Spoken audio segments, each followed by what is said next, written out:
अस्सलाम वालेकुम, मैं हूं नासिर जमाल। द न्यूज़ 66 में खुश आमदीद। चैनल को ज़रूर सब्सक्राइब करें, बेल आइकन को क्लिक करें ताकि आपको बर वक्त वीडियो मिलती रहे। अगर वीडियो अच्छी लगे तो कमेंट में ज़रूर बताइएगा और शेयर ज़रूर कीजिएगा। आज की जो वीडियो है वो हमारी हजामा पे है। यहाँ पे अल-शिफा हजामा सेंटर है तबलीगी मरकज़ के सामने। यहाँ पे हम आए हुए हैं और यहाँ पे हज़रत मौलाना हकीम शहाबुद्दीन साहब जो हैं वो उनके पास हम हाज़िर हुए हैं। उनसे जानेंगे कि इसकी अफादियत क्या है, हजामा की हिस्ट्री क्या है और हजामा किन अमराज में आपके काम आता है। तो चलते हैं, इनके साथ बात करते हैं। अस्सलाम वालेकुम जी। वालेकुम अस्सलाम वरहमतुल्लाहि वबरकातुहू। मौलाना साहब जी बताइएगा कि हजामा, पहले तो अपने बारे में बताइएगा कि आपका बैकग्राउंड क्या है, आपने कहाँ से ये सीखा और आपकी इल्म जो है वो कब जो है आपने हासिल की। नासिर जमाल भाई, सबसे पहले मैं आपका और आपके चैनल का शुक्रगुज़ार हूँ कि आपने हिजामे से मुताल्लिक़ कुछ कहने का मौका दिया। मेरा नाम शाहिदुद्दीन है और ताल्लुक़ मेरा सवात से है। अरसा 30 साल से पेशावर में हम रहते हैं। पेशावर में पढ़ा, हिफ्ज़, तजवीद और दर्स निज़ामी मुकम्मल करके 2006 में मैंने हिजामा सीखा और उर्दन के माहिरीन से मैंने इस्तिफ़ादा किया और इसके बाद मुल्क के मुख्तलिफ़ हिजामा मास्टर से मैंने हिजामा के मुतालिक बहुत कुछ सीखा है और अब भी मैं अपने आप को एक तालिब इल्म समझता हूँ और हिजामे के मुतालिक मैं सीखता रहता हूँ। लेकिन मुस्तकिल जो हिजामा प्रैक्टिस है वो मैंने 2006 से शुरू की जी। माशाल्लाह माशाल्लाह। और हिजामा चूँकि ऐसा अमल है कि सुन्नत अमल है और इलाज बिल हिजामा, ये इलाज हिजामे के ज़रिए से मुख्तलिफ़ अमराज का इलाज करना ये सीखे बग़ैर नहीं हो सकता। तो इसके लिए मैंने FTJ का कोर्स भी किया है सरहद यूनानी तिब्बिया कॉलेज तख्बई मर्दान से और अल्हम्दुलिल्लाह मैं 4-5 साल से अल-शिफा हिजामा एंड हर्बल रिसर्च सेंटर यहाँ पे काम कर रहा हूँ। तो सैकड़ों नहीं हज़ारों मरीज़ अल्लाह ने अल्हम्दुलिल्लाह हिजामा के ज़रिए से अल्लाह ने उनको शिफा अता फरमाया। माशाल्लाह माशाल्लाह। ये बताइएगा कि इसकी हिस्ट्री क्या है। हजामा सुन्नत नबवी, इसका मतलब ये हुज़ूर सल्लल्लाहु अलैहि वसल्लम से पहले या हुज़ूर सल्लल्लाहु अलैहि वसल्लम के वक़्त में भी ये चीज़ थी। तो ये बताइएगा कि उस वक़्त ये इसकी हिस्ट्री भी बताइए और ये भी बताइए कि वहाँ उस वक़्त के हजामा में और इस वक़्त के हजामा में फ़र्क क्या है। ये दोनों थोड़ा सा ज़रा बता दीजिएगा। अच्छा जी, हिजामा तो हुज़ूर अलैहिस्सलाम के ज़माने से पहले भी मौजूद था, लेकिन जब हुज़ूर अलैहिस्सलाम मेराज पे तशरीफ़ ले गए तो फरमाया कि फ़रिश्तों के जिस गुरु से भी मेरा गुज़र हुआ तो हिजामे का अमल किया करते थे। मेरे पूछने पर कहा कि या रसूल अल्लाह अलैका बिल हिजामा, अल्लाह के रसूल हिजामा को लाजिम पकड़िए। तो गोया कि इसको मेराज का तोहफ़ा भी कहा जा सकता है और हुज़ूर अलैहिस्सलाम ने अपने ज़माने में मुतअद्दिद बार हिजामा करवाया भी है।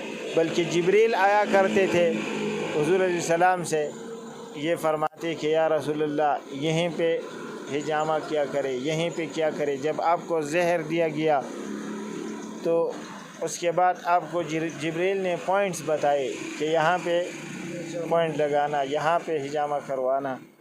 तो गोया कि हिजामा बेशक एक ऐसा अमल है कि इसके करने से जहर का असर भी ख़त्म हो जाता है, सहर का असर भी इससे ख़त्म हो जाता है और इसके ज़रिए से जहाँ पे दर्द हो, जो मुतासिरा जगह हो, तो उस पर भी हिजामा किया जा सकता है। और हिजामे के ज़रिए से घुटनों का दर्द, जोड़ों का दर्द और इसी तरह कमर दर्द, سر میں درد ہو، سکن کے مسائل ہوں، چہرے پہ دانے ہوں، اور عورتوں کے پوشیدہ مسائل ہو، مردوں کے ہو، تو الحمدللہ حجامے کے ذریعے سے ان امراض کا علاج کیا جا سکتا ہے۔ ٹھیک جی، اور پرانے حجامہ میں اور نئے حجامے میں کچھ فرق ہے؟ جی، پرانے زمانے میں تو حجامہ مختلف چیزوں سے کیا جاتا تھا۔ حضور علیہ السلام کے زمانے میں تو یہ جو جانوروں کے سینگ ہوا کرتے ہیں، سینگی لگا کر، اس کو سینگی لگانا بھی کہتے ہیں، پچنا لگانا، تو اس زمانے میں سینگ کٹس لگا کر، سینگ رکھ کر اس کو منہ سے کھینچتے تھے، تو جو خون نکلتا اس کو پھینکتے یا دفن کر دیتے۔ اور یہ جو یونان ہے اور بعض یورپی ممالک ہے، ان میں اب بھی یہ عمل ہے، سینگی لگا کر علاج کیا جاتا ہے۔ اور بعض ممالک میں شیشے کے کپس ہوتے ہیں، اس سے حجامہ کیا جاتا ہے۔ اور یہاں پہ ہمارے ملک میں اور ہندوستان میں، چین میں، تو بہت سے ممالک میں علاج بالحجامہ الحمدللہ کافی یعنی ترقی کر چکا ہے، اور مختلف آلات ہے اس دور میں، تو سینگی کے ذریعے سے بھی کیا جاتا ہے، لیکن آج کل جو شیشی کے اور پلاسٹک کے کپس ہے وہ زیادہ تر استعمال میں ہے۔ جی ٹھیک جی، یہ بتائیے گا کہ اس کے افادیت میں کون کون سے بڑے امراض ہیں یا چھوٹے امراض ہیں جن کا علاج ممکن ہے؟ کیونکہ ڈاکٹر کے پاس جاتے ہیں، میں یہ نہیں کہتا کہ ڈاکٹر کے پاس نہیں جانا چاہیے، صرف حجامہ کے پاس آنا چاہیے، لیکن یہ ہے کہ ڈاکٹر کے پاس جاتے ہیں 6 سال مرض ادھر ہی رہتا ہے، تو حجامے میں کون سے امراض ہیں جن کی شفا موجود ہے، جس کا علاج ہو سکتا ہے؟ ناصر بھائی، بعض امراض ایسے ہیں جن کے علاوہ یعنی جن میں حجامہ مفید نہیں ہے، جیسے لو بلڈ پریشر ہے، ہائی شوگر ہے، ہیموفیلیا ہے، تھیلیسیمیا ہے، ان کے علاوہ تقریباً تمام امراض کا علاج حجامے میں موجود ہے۔ اچھا، یہ جو آپ نے بتائے تیلیسیمیا، ہوموفیلیا ہو گیا، یا اس طرح لو بلڈ پریشر ہو گیا، یا ہائی شوگر ہو گیا، یہ والا بندہ اس کو حجامہ نہیں کرنا چاہیے؟ جی، اور زیادہ ضعیف العمر کو، جو کمزوری بھی ہو، اس کو، ایسے حضرات کو حجامہ نہیں کراتے۔ اور اس کے علاوہ تقریباً ہر مرض میں حجامہ کیا جا سکتا ہے۔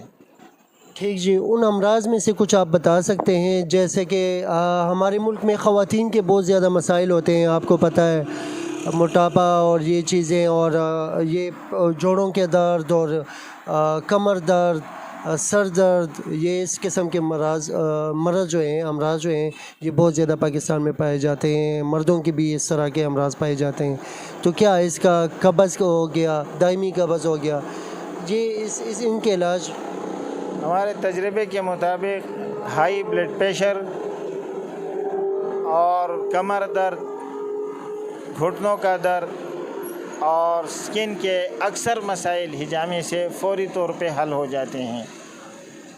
اور اس کے علاوہ ایسے مریض بھی ہمارے پاس آئے ہیں جو 3 سال تک الرجی ہسپتال اسلام آباد سے علاج کر کے تھک چکے تھے، تو الرجی کا علاج بھی حجامے سے الحمدللہ اللہ نے ان کو شفا دی۔ اور عورتوں کے مسائل، ان میں بھی حجامہ کافی زود اثر ہے۔ جیسا کہ آپ کے ذہن میں کون کون سے امراض ہیں جو کہ عورتوں کے لیے بہت بڑے مسائل ہیں لیکن وہ حجامے میں موجود ہیں؟ اس میں یہ چہرے پہ دانے ہیں، بالوں کا وقت سے پہلے سفید ہونا ہے، نکلنا ہے، گرنا ہے، بال گرنا جس کو کہتے ہیں، اور اسی طرح گھٹنوں کا درد ہے، موٹاپا ہے، اور اسی طرح ہاتھ پاؤں کا جلنا ہے، ہاتھ پاؤں، جی، اور زیادہ وزن ہے، वज़न का बढ़ना है। तो इनमें अल्हम्दुलिल्लाह काफ़ी फ़ायदा होता है हिजामे से। जी, मर्दों के मसाइल में आपके जहन में क्या आता है कि कौन कौन से मसाइल हैं जो कि ज़्यादातर पेशेंट आपके पास आते हैं तो वो मसले हल हो जाते हैं, वो कौन कौन से मसाइल? उनमें तो ज़्यादातर मरीज़ जो होते हैं वो मुख्तलिफ़ किस्म के होते हैं।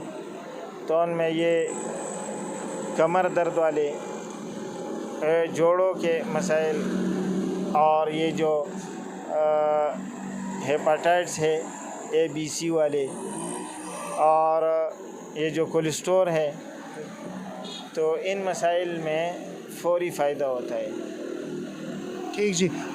हजामा के आप कह सकते हैं, वो जैसे तबलीगी हज़रात कहते हैं कि आदाब, हर चीज़ के आदाब होते हैं, खाने के आदाब, और हजामे के कुछ एहतियाती तदाबीर आप बताना पसंद करेंगे कि एहतियाती तदाबीर क्या हैं, या हजामा जाने से पहले उनको क्या करना चाहिए? दो चीज़ें, हजामा के लिए आने से पहले क्या करना चाहिए, खाना खाना चाहिए, नहीं खाना चाहिए, दूसरा एहतियाती तदाबीर क्या हैं? अच्छा जी, हिजामे के लिए ज़रूरी है कि खाली पेट हिजामा कराया जाए, या खाने के कम अज़ कम 4 घंटे बाद हिजामा किया जा सकता है। और हिजामा करने से पहले जो है अपने मुआलिज को तमाम अमराज के बारे में आगाह करना चाहिए, ताकि पोशीदा नहीं रखना चाहिए। जी सही तरीके से इलाज हो सके। कुछ मसाइल ऐसे हैं कि उनमें हिजामा नहीं करना चाहिए, उनका पता मुआलिज को चल सके। और हिजामा से पहले जो मंशियात है उनको यानी 24 घंटे पहले बंद करना चाहिए। इसी तरह खून पतला करने वाली अद्वियात है, 24 घंटे पहले उनको बंद करना चाहिए। और नहाने के फ़ौरन बाद हिजामा मुनासिब नहीं है, पीने के घंटा बाद हिजामा किया जा सकता है। यानी पानी, चाय वग़ैरह पीने के फ़ौरन बाद हिजामा नहीं होना चाहिए। और यही आदाब है उसके। आप क्या समझते हैं कि जो जिन लोगों को मोटापा है, ख़ासकर ये मोटापा का बहुत ज़्यादा मसला है, वो औरतों को भी है और मर्दों का भी है, तो इसमें मतलब इसकी अफादियत है, हजामा में इसकी शिफा मौजूद है? मोटापा तो बहुत सारे अमराज का सबब है।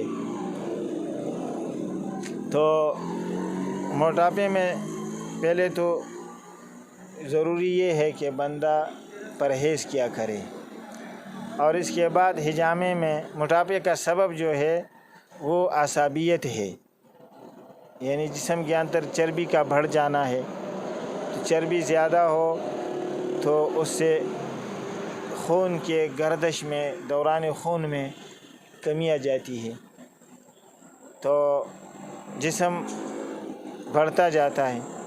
तो हिजामे के ज़रिए से काफ़ी हद तक उसका यानी वज़न कम हो सकता है, लेकिन शर्त ये कि परहेज़ साथ हो। लेकिन उसका इलाज हम यानी जड़ी बूटियों के ज़रिए से भी करते हैं। तो उनके ज़रिए से हम उसको वो ग़िज़ाएँ वो जारी कर लेते हैं जो उसके लिए मुनासिब है, और जो ग़िज़ा उनको मुनासिब नहीं उससे हम परहेज़ का कहते हैं। तो अल्हम्दुलिल्लाह महीना 2 महीनों के अंदर मोटापा काफ़ी हद तक कंट्रोल हो जाता है। अच्छा, ये बताइएगा आपके पास फ़ीमेल के लिए फिर अलहदा सिस्टम होता है, फ़ीमेल करती हैं या आप ख़ुद करते हैं? जी, फ़ीमेल के लिए फ़ीमेल स्टाफ ही है। हाँ, उसके लिए पर्दे का इंतज़ाम, फ़ीमेल स्टाफ, मुस्तकिल सेंटर है हमारा मस्तूरात का सेंटर यहाँ पे वर्सग रोड कबाफियान में। तो मस्तूरात को हम उधर ही भेजते हैं। ठीक जी। ये बताइएगा कि ये जो मैं वैसे ही एक जनरल क्वेश्चन आपसे कर लेता हूँ, ठीक है जी, ये आपके उससे नहीं, क्योंकि चूँकि आप तिब से ताल्लुक़ रखते हैं, वो कौन से अमराज हैं जिसका हमें पता नहीं चलता लेकिन अंदर से हमें नुकसान देते जाते हैं और सालों साल देते हैं? तो वो कौन से अमराज हो सकते हैं जो कि हमारी नज़र में तो ठीक होता है लेकिन वो कुछ? اصل میں جی جو بڑے اعضاء ہے جن کو اعضائے رئیسہ اور بنیادی اعضاء کہتے ہیں وہ 3 ہے، دل، دماغ اور جگر۔ سارے امراض ان تینوں میں سے کسی سے پھیلتے ہیں، دل سے، دماغ سے یا جگر سے۔ تو دل، دماغ، جگر کو درست رکھنے کے لیے حجامہ بھی ضروری ہے اور وقت نا وقت اس کا ٹیسٹ بھی ضروری ہے، چیک اپ ضروری ہے۔ اپنے معالج یعنی مسئلہ آ جائے بندہ اپنے معالج سے مشورہ کیا کرے، دل ٹھیک ہے، دماغ ٹھیک ہے، جگر ٹھیک ہے، تو پھر جو مسائل آتے ہیں وہ معمولی سمجھے جاتے ہیں۔ اور دل، دماغ یا جگر میں سے کوئی بھی 70% سے زیادہ خراب ہو جائے تو پھر اس کا ٹھیک ہونا مشکل ہے، ناممکن ہے۔ بہت بہت شکریہ سر آپ کا، بہت زیادہ مہربانی آپ کی، آپ نے ہماری عوام کو کئی باتوں سے بہت زبردست باتیں کر کے تو ان کے علم میں اضافہ کیا۔ میں آپ کا بہت زیادہ مشکور ہوں۔ جزاکم اللہ، اللہ آپ کو جزائے خیر دے۔ اچھا ناظرین، میں انشاءاللہ ان سے دوسری نشست کے بارے میں بھی کوشش کروں گا کہ ان سے دوسری نشست ہو، اس میں انشاءاللہ آپ کو مزید جو ہے بہتر، چونکہ یہ طب سے تعلق رکھتے ہیں تو کئی ایسے امراض ہیں مردوں کے اور عورتوں کے جن کا ہم انشاءاللہ اس ویڈیو میں تو بات نہیں کر سکتے کیونکہ ویڈیو لمبی ہو جاتی ہے۔ دوسری نشست رکھیں گے ان کے ساتھ انشاءاللہ اور اس میں آپ کو بتائیں گے۔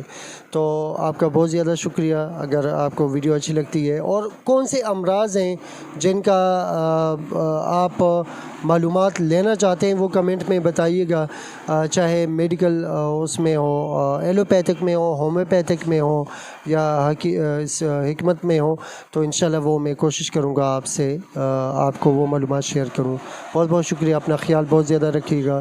السلام علیکم۔